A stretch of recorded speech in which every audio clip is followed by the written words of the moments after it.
Asmud, assalamualaikum Yurubun. Air mataku masih ada nggak Yurubun? Bintitan kita karena kita baru aja kelar nonton The Ya. King's Warden. Kita baru keluar dari bioskop sekitar 10 menit. Biasanya habis nonton gue suka butuh waktu kayak beberapa menit untuk nulis draft. Kali ini kayaknya gue ngeblank. Gue kayak nggak tahu nulis apa. Kalau kalian lihat kita matanya bintitan parah. Kita abis nangis jelek sama di dalam. Gila, ini pantesan aja 16 juta penonton ya. Aku nangisnya gitu. Gitu. Bukan sih, gila.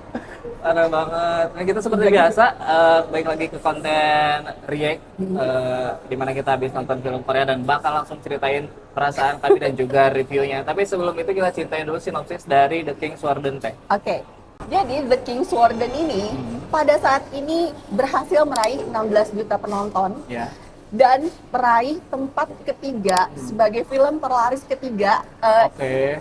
di Korea Di gitu loh. Korea. Jadi nomor 2-nya tuh Extreme Job itu 16,2 juta.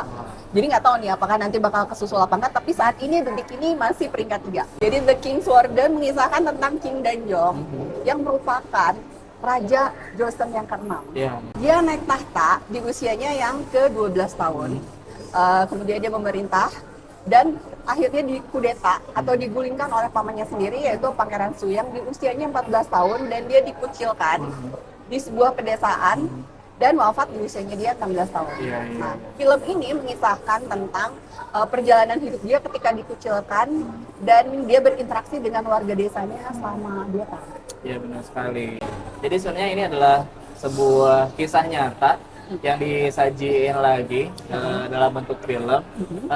Dan menurut aku kayaknya ini adalah sebuah perbaikan sejarah juga. Betul. Karena di ceritanya di akhir nanti mungkin kalau teman-teman nonton diceritain bahwa akhirnya diakui juga bahwa si No Sang-gun ini adalah raja, karena sebelumnya dia tidak diakui.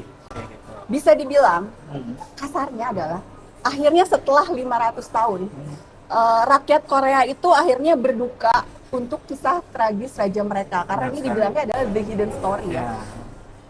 Sebagai informasi aja, Raja Danjong merupakan raja yang jarang sekali diceritakan dalam sejarah. Gitu dia. Karena dia digulingkan oleh Pangeran Soyang atau Raja Sejong, dan sejarah mencatat berdasarkan raja yang baru atau raja yang mengkudeta. Iya. Jadi kita tidak tahu seberapa besar kebenaran dari tulisan sejarah yang sekarang Iya, benar. diketahui gitu. Seperti kita ketahui juga bahwa ada kata-kata yang mengatakan bahwa sejarah itu dibikin sama yang menang. Jadi ini dibilangnya adalah cerita yang terkubur selama 500 tahun.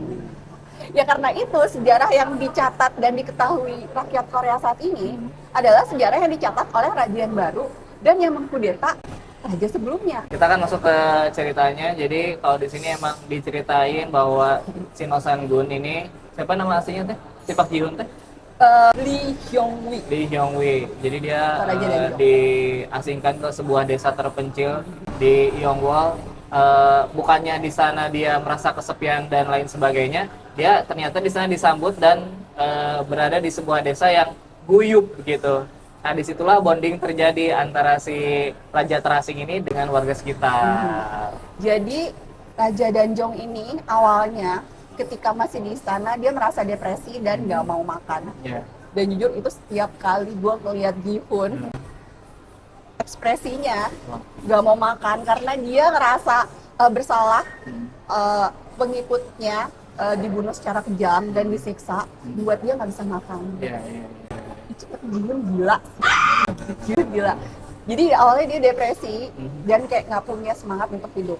Kan awalnya seperti itu. Betul. Sampai akhirnya dia diasingkan ke desa yang terkucil dan terpencil, yang mana sebenarnya kepala desanya itu dia punya maksud tertentu. Dia awalnya ingin menyejahterakan rakyat desanya karena dia kepala desa dan hampir mengkhianati Park Ji-hoon-nya.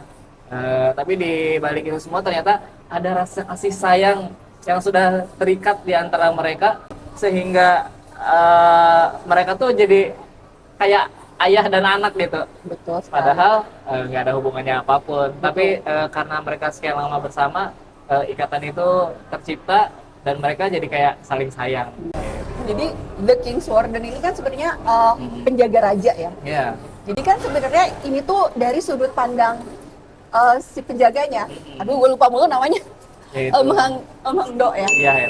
Jadi ini semua film ini adalah dari sudut pandang Em Hang Do, di mana dia bisa membangkitkan lagi semangat hidup dari raja yang awalnya udah putus asa gitu. Cuman karena ini emang berdasarkan sejarah dan memang hal yang terjadinya seperti itu. Jadi kayak ini bukan film yang di mana lo mengharapkan semuanya bahagia. Nggak bisa. Emang kenyataannya seperti itu. Apalagi kita udah tahu kan dari sejarah aslinya bahwa pangerannya bakal mati, rajanya bakal mati gitu. Tapi cara matinya seperti apa? Wah, itu harus teman-teman tonton sendiri. Karena di sana sih super gongnya. Aku ngelihat adegan meninggalnya, wah gitu. Nggak bisa. ini kayaknya kita berantakan banget ya Mbak Broli, kayak Parah. kayak terlalu emosional banget. Emosional banget. Terlalu Sekarang kita emosional. akan langsung ke kesan kita teh. Ini aku udah tutup dah. Nih Udah nggak ngaruh. Pak Ji-hoon ini gila banget. Asli itu. Ini dia yang ngegendong film ini tuh. Udah. Parah. Park Ji-hoon, Yoo Hae-jin dan semua warga desa itu Ya, berhasil parah. membuat film ini terasa hangat. Mm-mm. Karena kebaikan dari masing-masing warga desa itu berhasil menyentuh hatinya raja, yang membuat dia jadi punya semangat hidup. Karena awalnya dia udah pengen mati, dia kan nggak mau makan ya. Dan konon katanya Ji-hoon ini untuk memerankan sebagai raja, dia diet ketat selama 2 bulan dan menurunkan berat badannya sampai 15 kilo. Dan dia beneran asli nggak makan. Jadi dia ingin menimbulkan kesan kelaparan banget gitu loh. Dan kesan depresi, dan itu dapet banget. Gue tiap lihat Ji-hoon pengen nangis tuh nggak sih? Parah. Pas dia pertama muncul aja aku tahu, aduh ini mah aura sedih banget. Apalagi aku udah tahu dia bakal mati. Stres! Stres banget ya. Jadi drama ini lagi, film ini emang ditunjang dengan berbagai cast yang bertabur bintang dan kualitasnya ini tinggi banget. Selain tadi ada Yoo Hae-jin ya, Yoo Hae-jin, terus juga ada Chae Song-hwa, Oh iya, Jang sebagai Mi-do. dayang istana yang menemaninya sampai dia wafat. Betul. Kemudian ada Lee Jong-hyuk juga Oh iya, yang pamannya menjadi yang membantu untuk penyerangan. betul, Nah itu untuk bantu memberontak ya. betul. Dan adegan lagi dan cast lainnya juga veteran juga masuk di sini. Jadi sebenarnya kalau misalkan kita lihat film ini dari castnya aja udah yakin pasti bagus gitu. Iya sih. Tapi maksudnya gue tahu film ini bagus, gue tahu 16 juta penonton, tapi nggak nyangka sampai menimbulkan emosi. Betul banget. Yang parah banget, beneran lo kayak masih ada nih semongkah hati gue di sana. Gitu.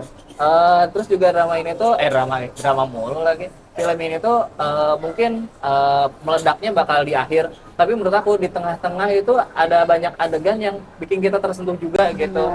Jadi kalau misalkan di akhir itu kita nangis karena sedih gitu, tapi di tengah-tengah banyak adegan yang bikin kita haru, nangis juga tapi terharu gitu. Justru sebenarnya ledakan tangisan kita di ending itu merupakan akumulasi dari adegan-adegan kecil dari awal dan pertengahan sampai akhirnya kok kayak gini gitu loh. Akhirnya kita jadi kayak meledak nangis itu sampai nangis sesenggukan dan nangis jelek itu gila. Pokoknya kayak 15 menit atau 20 menit terakhir nggak bisa berhenti nangis sih. Pokoknya gue kayak pokoknya itu nangis jelek lah, makanya bakal tisu. Pas tarikan terakhirnya itu loh, wah aku nggak bisa sih. Sama surat terakhir buat si dayangnya itu. Tapi beneran lo nonton lo? Nggak bisa sih, aku kayak surat terakhir buat pembantunya itu tuh kayak Pokoknya keluar bioskop kita berdua langsung ngeblank. Dan bentar, ini kita harus nge-review nih. Gak bisa lagi aja. Ya pokoknya akhirnya saat ini bisa dibilang Korea berkabung ya untuk raja mereka yang selama ini jarang diceritakan. Karena fakta sejarah ya. Iya betul. Ya kan sejarah yang menuliskannya tuh yang saat itu berkuasa. Bisa aja gitu kan. 500 tahun lagi dibilangnya MBG ternyata sangat bermanfaat ya kan, kita nggak tahu fakta sejarah. Tapi aku kesini pakai motor MBG. Aduh. Sebenarnya kalau gue secara pribadi ya, yang bikin gue sedih banget adalah fakta bahwa dia itu masih remaja. Lu bayangin ya, jadi dia naik tahta di usianya yang 12 tahun dan dikudeta di usia 14 tahun. Dan itu berarti dia sekitar 15-16 ya. Pasalnya gue punya anak laki-laki yang usianya 16 tahun. Dan saat ini masalah hidup dia yang terbesar adalah males bimbel. Kayak Raja Danjung memiliki masalah yang sangat fenomenal. Kita lagi ngomong apa sih nih? Pokoknya parah banget ya teman-teman. Pokoknya teman-teman harus nonton film ini. Kan kita selalu sedihnya karena cerita yang romantis gitu kan, pasangan kekasih atau hubungan orang tua dan anak. Ini itu Raja dan Kasim gitu, Raja dan rakyatnya gitu. Kepala desa. Kepala desa. Terus ikatan orang yang awalnya asing kemudian dekat itu juga bisa sangat erat gitu ikatannya sampai ya kalau berpisah sesedih ini gitu. Ini ditunjukin banget di film ini dengan gamblang gitu ya, dan menurut aku walaupun ini seguk gitu ya, bercerita tentang pemerintahan Joseon zaman dulu, nggak serumit itu kok. Iya. Soalnya Adi termasuk yang jarang suka nonton film seguk ya. Kalau gue emang suka. Jadi ini masih masuk ya buat lo yang sukanya drama modern atau film modern. Ini tuh jalan ceritanya nggak serumit itu. Dan masih bisa masuk sih. Benar. Tapi menurut aku ini bukan tanpa kekurangan filmnya. Di awal muncul CGI.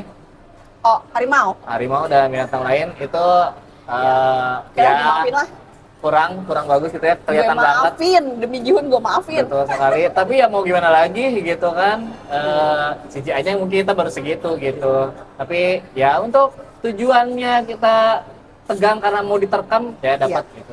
Itu kayaknya adegan untuk menunjukkan kemuliaan dan kenikmatan Danjong sebagai raja. Dan itu pertama kalinya warga desa tuh menyadari bahwa wah dia tuh emang raja tuh kayak begini gitu ya, menyelamatkan warganya. Iya. Terus juga walaupun aku merasanya di akhir itu pas mau perang agak dipercepatin gitu, but it's okay gitu, aku tetap dapat gongnya di akhir. Terus juga ya semua adegan yang di akhir itu menurut aku menutup semuanya lah gitu kekurangan yang ada di film ini. Dan justru di film ini sama sekali nggak diceritain tentang Pangeran Suyang yang sebenarnya melakukan kudeta. Karena dia kan menjadi raja berikutnya. Nggak ada di film ini. Dalangnya kan kalau di pemberontakan di film ini tuh si Menteri Hakim Han Myung-hee. Jadi kayak cuma antek-anteknya doang. Antek-antek doang. Tapi dia ya gitulah. Ya kurang lebih itu sih untuk review kali ini. Maafkan ya berantakan teman-teman. Review ngaco. Saking emosionalnya. Tapi kami sangat merekomendasikan teman-teman untuk menonton film ini sesegera mungkin. Ternyata bener 16 juta itu nggak bohong ya. Kita menjadi salah satu dari 16 juta itu sekarang. Iya. Segeralah menonton ke bioskop. Jadi ya udah gitu aja. Ya udah. Ya udah. Aku mau nangis lagi ya. Apaan sih ini? Terima kasih.